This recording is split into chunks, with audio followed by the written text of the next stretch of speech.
আমরা প্রত্যেকেই তাল খেতে তো ভীষণই পছন্দ করি, তবে তালের রস কিন্তু আমরা অনেকেই বের করতে পারি না। তো আজ তোমাদের সঙ্গে শেয়ার করব খুব সহজেই কিভাবে তোমরা বাড়িতেই তালের রস করতে পারবে। So hey my beautiful families, welcome to my YouTube channel and Facebook page Roy's cooking লুকবুক।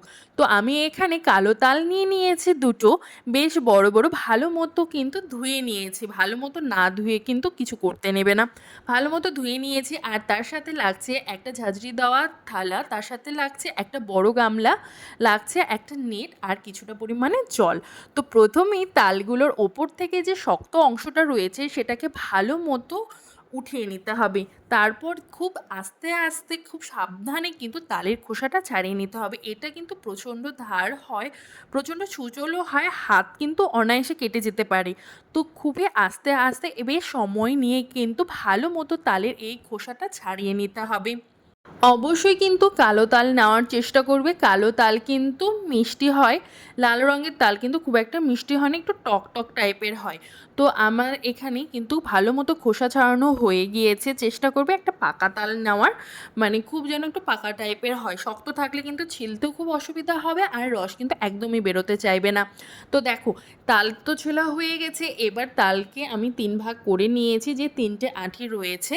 কোনো কোনো তালে ২টো আঁটি থাকে, কালো তালের ম্যাক্সিমাম ৩টে আঁটি থাকে। আর এর ভেতর থেকে যে কালো কালো যে খোসার মতো ছিল সেটাও উঠিয়ে নিয়েছি। তারপর বড় একটা গামলার মধ্যে একটা একটা করে তালের আঁটি নিয়ে ভালো মতো প্রথমে হাত দিয়ে আগে চটকে নেবে। প্রথমেই জল দেবে না, প্রথমে হাত দিয়ে আগে চটকে নেবে।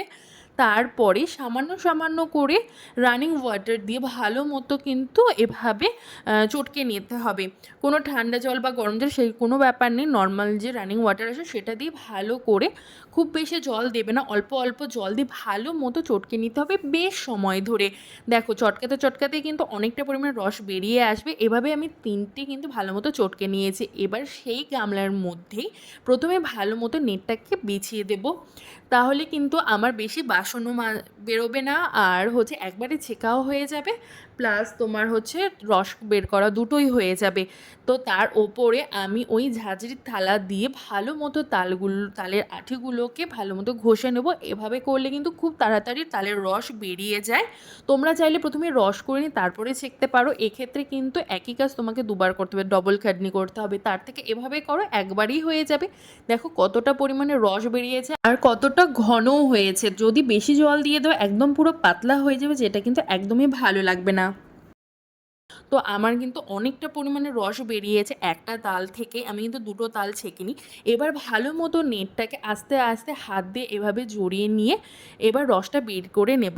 তোমাদের কাছে যদি এই ঝাঁঝরি ফুটো দেওয়া থালা না থাকে তো নিয়ে নিতে পারো, বা তোমাদের কাছে যদি এমন ফুটো দেওয়া কোনো ধারালো কোনো কিছু থাকে সেটা দিয়েও কিন্তু আস্তে আস্তে করে নিতে পারো, ঠিক আছে?